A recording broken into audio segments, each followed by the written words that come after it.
Salut les amis et bienvenue dans cette introduction à la permaculture. Donc la permaculture, c'est vraiment une passion que j'ai découverte il y a maintenant 5 ans à peu près. Et ça a mis des mots sur quelque chose que je sentais au fond de moi depuis longtemps, que je cherchais depuis, je crois, au moins une vingtaine d'années, mais que je ne trouvais pas. Et en découvrant la permaculture, c'était comme si c'était une révélation et de se dire « Ah, mais c'est exactement ça ». Et j'avais envie tout simplement, dans quelques vidéos, de partager avec vous tout ce que j'ai appris, tout ce que j'ai expérimenté, tout ce que j'ai essayé, parce que je crois vraiment que la permaculture est une façon de voir le monde qui peut aider beaucoup de gens, qui peut s'appliquer à plein de domaines. Ça peut aider forcément dans le jardin à prendre soin un petit peu de la nature, mais bien plus que ça. On va commencer avec la définition et un peu d'histoire, parce qu'on peut se poser la question, mais pourquoi d'un coup, tout le monde veut parler de permaculture ou d'agroécologie ou d'autres choses? Pourquoi le système existant actuellement, on ne peut pas juste le garder? On a dû remarquer qu'il y a quelque chose qui dysfonctionne, et toujours quand quelque chose de dysfonctionne, on cherche des solutions, et apparemment, il y en a qui disent que c'est la permaculture. Si on regarde l'agriculture en ce moment, on remarque qu'il y a des choses qui fonctionnent pas très bien, et on en prend de plus en plus conscience.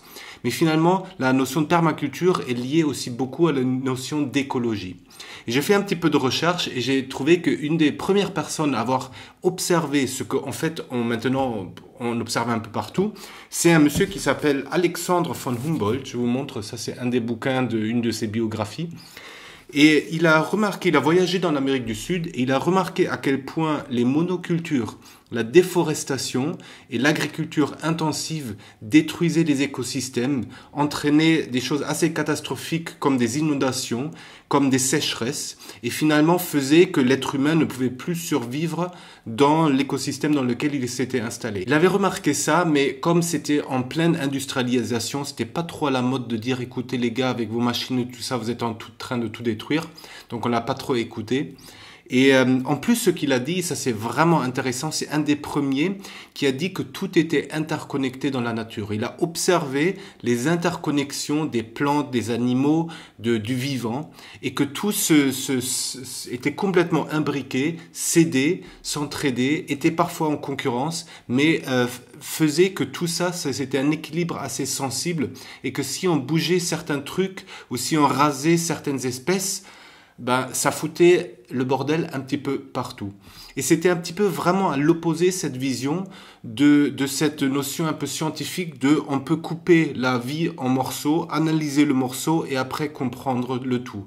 Ce qu'aujourd'hui on voit qui n'est pas vrai. Vous pouvez pas juste prendre un morceau et après généraliser parce que tout est interconnecté. La notion d'écologie, c'est un chercheur qui s'appelle Haeckel qui s'est inspiré des travaux de Humboldt et qui a justement mis les mots dessus sur ce qu'il était en train de faire. Et en fait, la définition de l'écologie, c'est l'étude et la compréhension des interconnexions entre les êtres vivants d'un écosystème. Et ça, c'est vraiment intéressant parce que là, on est dans une science, donc on essaye de comprendre comment est-ce que les différentes espèces, comment est-ce que les différentes plantes interagissent.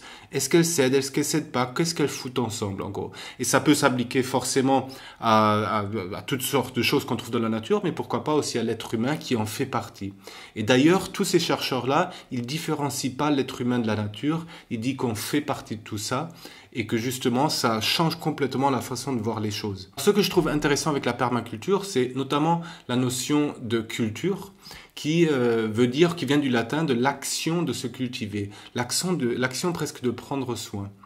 Et ça, c'est vraiment quelque chose qui est intéressant, et c'est là que je viens à la définition pour moi de la permaculture.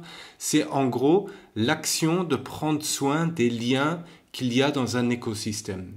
Et vous allez voir pourquoi c'est aussi important pour moi de mettre cette définition là-dessus, même si vous allez trouver de nombreuses définitions, et il faudrait presque parler des permacultures et pas juste de la permaculture, sinon on retombe dans une monoculture. Juste pour vous dire rapidement, le mot permaculture vient de permanent agriculture, donc agriculture durable, on a coupé les deux, on l'a mis ensemble, c'est deux Australiens qui l'ont inventé ce mot, mais c'est pas très important, je trouve, voilà, c'est chouette qu'ils aient mis le mot dessus, mais après ce que je trouve plus intéressant, c'est qu'un petit peu le hasard fait qu'il y ait cette notion de culture dedans. Donc comme je vous ai dit, pour moi, ce qui est important dans la permaculture, c'est que on observe les liens qu'il y a entre les espèces, et au lieu de les casser, au lieu de les enlever, on essaie d'en prendre soin de ces liens.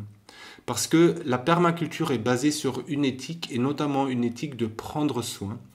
Et quand vous regardez par exemple une monoculture et toute cette culture qu'on a depuis des millénaires, on n'est pas du tout dans le fait de prendre soin, on est plus dans quelque chose qui exploite, qui s'approprie les richesses.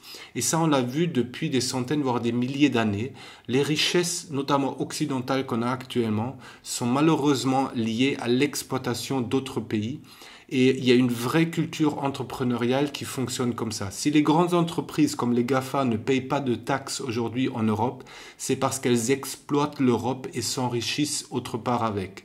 Si à Paris, on a le Louvre qui a tellement de belles œuvres, c'est parce qu'en partie Napoléon, pendant ses croisades, a exploité tous les peuple de l'Europe a volé tout ce qu'il pouvait et a créé ce magnifique musée. Et tout le monde a fait pareil, donc c'était un petit peu le deal.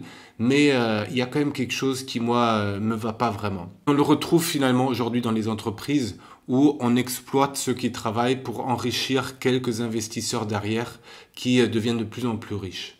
Donc c'est une même façon de penser qui est assez vieille et c'est pour ça que je ne veux pas plonger directement dans les notions de jardinage et tout ça, parce qu'il faut voir à quel point cette façon de penser est ancrée dans notre culture du quotidien et que si on ne fait pas gaffe, très facilement dans nos comportements, dans nos façons de planifier, de faire des projets, on retombe dans les travers sans même s'en rendre compte. Donc c'est un questionnement qui est un petit peu plus profond que juste changer les techniques de jardinage. Quand je parle de lien et de déconnexion, on le voit bien entendu dans plein de milieux. Ça veut dire que pour moi, le truc type qu'on a essayé de faire ces dernières années, c'est des monocultures. C'est comme à l'école où on met les gens dans des rangées et c'est en étant bon en maths que vous allez avoir de la reconnaissance et vous allez réussir dans votre vie. Et tous ceux qui sont pas bons en maths vont sortir du système. C'est comme si on essayait d'obliger d'être un pommier, alors que peut-être que tu es un poirier, ou tu es un poireau, ou tu es un chou-fleur. Et qu'aujourd'hui, d'après moi, il est important de changer ce système un petit peu pour se dire, on va pas essayer de forcer les gens dans des cases, mais plus essayer de comprendre qui ils sont et voir qu'elles ont un rôle à jouer dans la société sans les forcer à changer par rapport à ce qu'elles sentent être au fond d'elles-mêmes. Ça, on le retrouve exactement aussi dans nos champs, dans nos monocultures.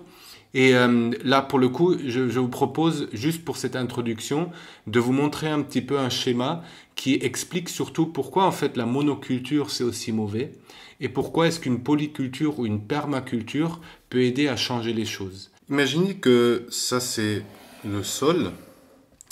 Et donc quand on est dans une monoculture, vous avez des plantes là, une et une, toutes les mêmes, dans des rangées et qui vont avoir le même système racinaire. Donc elles vont toutes aller dans la terre, mais à la même profondeur. Et en fait, ce qui se passe, c'est qu'elles vont avoir besoin pour grandir exactement des mêmes ressources qui sont présentes ici. Donc elles n'ont pas besoin de ce qui est plus bas, elles n'ont pas besoin de ce qui est en haut, toutes les mêmes. Donc en gros, on rentre vraiment dans un système de concurrence où chacun va essayer d'attirer le plus vers lui. Et le seul moyen pour que ça pousse, parce qu'à un moment donné, on va avoir épuisé ses ressources, c'est d'apporter de l'engrais chimique qui va permettre de remplacer ce qu'il y a normalement dans la terre.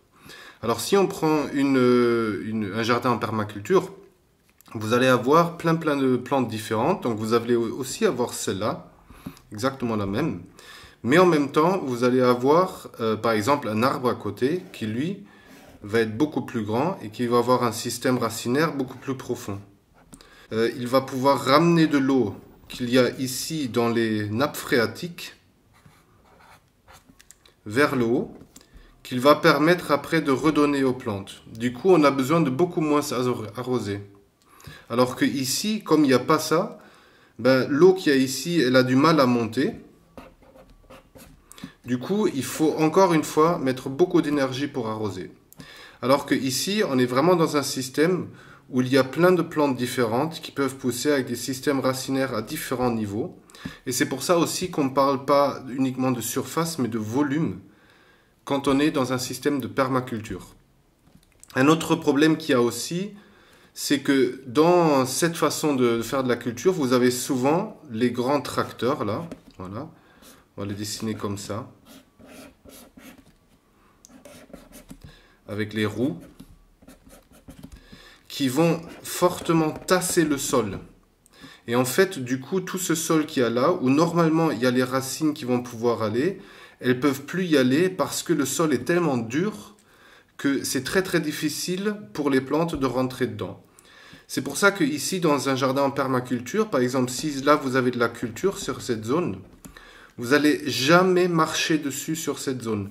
Vous pouvez ici faire un chemin, et là vous pouvez tasser la terre, mais vous allez ici, par exemple, vous avez une forme de butte, et vous allez jamais marcher ici dessus. Tout simplement pour qu'il y ait de l'air dans le sol, pour que l'eau puisse rentrer et pour que les petites racines, ainsi que les grandes, puissent rentrer. D'ailleurs, ce que vous voyez avec les racines là, c'est que naturellement, elles vont aérer le sol. Et souvent, quand on laisse un jardin tranquille, ce qu'on observe, c'est qu'il y a des plantes comme par exemple des orties ou des chardons, pardon, c'est ça que je cherchais, qui vont venir. Et en fait, c'est des plantes qui ont des racines profondes parce qu'elles vont essayer de casser le sol. Elles vont essayer d'aérer le sol. Et nous, ce qu'on fait, on voit ça comme des mauvaises herbes, donc on les enlève, alors qu'il faudrait les laisser. Vous pouvez éventuellement leur couper un petit peu la tête si vraiment vous voulez mettre autre chose autour, mais laissez les racines parce que les racines, elles vont permettre d'éclater le sol, aérer le sol. Et du coup, dès qu'il pleut, ben, l'eau, elle peut rentrer dans le sol à travers les racines. Vous voyez, comme ça. Ce qui se passe ici, dans ce cas-là, quand il pleut, imaginons qu'il pleut ici, ben, l'eau ne peut pas rentrer parce que le sol, il est très tassé ici. Donc, qu'est-ce qui va se passer? C'est que l'eau, elle va essayer de partir quand même. Et ça va créer des inondations. Et surtout, ça va enlever toute la première couche ici de l'humus qui est très très riche en nutriments, que nous, on a envie de garder en tant que jardinier. Ben, ça va partir. Et du coup, on a des inondations et ça va creuser. Ce qui se passe par moment, c'est que comme le sol est tellement dur, il va casser. Et vous allez avoir carrément des fentes comme ça qui vont se rentrer. C'est le même problème parce que du coup, l'eau ne va pas aller aux plantes, mais va rentrer ici, va partir ici et va partir direct dans les nappes. Mais du coup, votre sol ici est complètement mort. Donc là, hop, petite tête de mort, il n'y a rien qui se passe. Donc ça, c'est le principe à peu près pour si on regarde sur le côté. Ce que ça donne si on regarde d'en haut, c'est que imaginez que ça, c'est votre jardin. Si vous avez une monoculture, vous avez plein de plantes, c'est toujours les mêmes, une après l'autre. Si vous êtes dans un jardin en permaculture, vous allez avoir peut-être un arbre ici, un arbre ici, un arbre ici. Vous allez avoir quelques trucs là. Vous allez avoir un petit chemin qui fait le tour comme ça. Voilà, ici peut-être vous avez un bassin avec de l'eau. Ok. Et que ce qui se passe, c'est que par exemple, quand il y a du vent, imaginons qu'il y a du vent ici qui arrive fortement. Ben, dans cette monoculture, il y a de fortes chances que le vent rentre pleinement là-dedans et va vous détruire une grande partie de la culture. Ici, avec un peu de chance, comme il y a un arbre ici, qui lui d'ailleurs il est plus comme ça, il va protéger tout votre jardin, en tout cas toute cette zone-là, contre le vent. Donc peut-être avec un peu de chance, vous avez en plus ici fait une butte qui est assez haute, où vous avez une haie qui fait comme ça. Et du coup, votre jardin est protégé. Pareil avec le soleil. Toutes les cultures qu'il y a en dessous de cet arbre, et si on voit là il y a un autre arbre et là il y a un autre arbre, elles sont protégées naturellement contre le soleil, donc vous avez besoin de moins s'arroser. Ici, le soleil, il va taper plein dessus, va assécher le sol, et du coup il va falloir beaucoup plus arroser. Donc pareil avec des maladies. Si par exemple vous avez des maladies qui vont toucher, si ça c'est du blé par exemple, elles vont toucher le blé. Et que si jamais il y a ici un blé qui est infecté, il y a de fortes chances qu'il va le donner à celui-là, celui-là, celui-là, celui-là, jusqu'à ce que toute votre récolte soit morte. Si vous avez un peu de blé ici, par exemple, et qu'une année, il y a une maladie qui touche le blé, ben au final c'est pas très grave parce que vous avez tout le reste qui produit autre chose.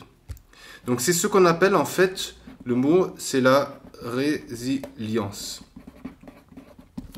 Okay, c'est la capacité de résister à des chocs extérieurs et ça peut se passer. Donc ça, c'est encore une raison pourquoi la monoculture est vraiment moins efficiente, moins efficace qu'un jardin en permaculture. Tout simplement parce que il y a toute cette capacité-là à s'adapter à plein de choses qui peuvent se passer à l'extérieur.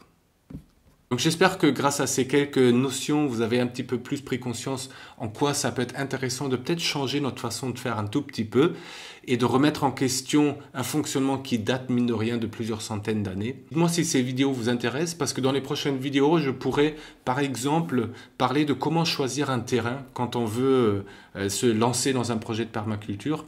Aussi peut-être comment faire un design d'un projet de permaculture, comment prendre en compte les différents facteurs, parce que derrière cette éthique que je vous ai un petit peu présentée, il y a bien plus de choses, comme par exemple la gestion des déchets, de l'énergie, de l'eau. Voilà, il y a plein de facteurs qui sont à prendre en compte, et notamment l'eau. C'est vraiment le cœur de quand on démarre un projet, l'eau est essentielle. Et d'ailleurs, on sait que l'eau va manquer dans les années à venir, donc c'est encore plus important aujourd'hui d'en prendre conscience. Mais il y a plein de facteurs aussi qui peuvent aider à démarrer un projet. Et comme je sais qu'il n'y a pas tout le monde qui a la capacité d'avoir un jardin, ça peut aussi se faire dans un appartement, voire avec les voisins ou avec un jardin communautaire. Donc ça dépend toujours où c'est qu'on se situe. Mais si on revient à la définition que je vous ai donnée au début, c'est-à-dire prendre soin des liens entre les êtres vivants et leur écosystème, ben si vous vivez dans un appartement, il y a peut-être des liens à créer avec les voisins, avec votre communauté un peu plus large. Et rien qu'en prenant soin de ces liens-là, vous êtes déjà dans une démarche qu'on pourrait appeler de permacole. Et c'est ça qui est beau en fait, c'est de se dire plus vous allez renforcer ces liens, plus vous allez créer de la résilience, plus vous allez, si jamais vous avez besoin de quelque chose, avoir des personnes qui peuvent vous aider et vice versa. Et c'est ça en fait qui est magnifique dans la vie et dans nos écosystèmes et dans ce que l'être humain en fait est quand il est le plus beau. C'est cette capacité à rentrer en connexion, à prendre soin de ses liens et à s'entraider pour créer un monde un petit peu plus égalitaire et un peu meilleur par rapport à ce qu'il est maintenant. Je vous laisse poser toutes les questions que vous voulez en commentaire pour que moi après je puisse intégrer ça dans les éventuelles vidéos que j'ai envie de faire. Je vous fais un gros bisou et je vous dis à très vite. Ciao!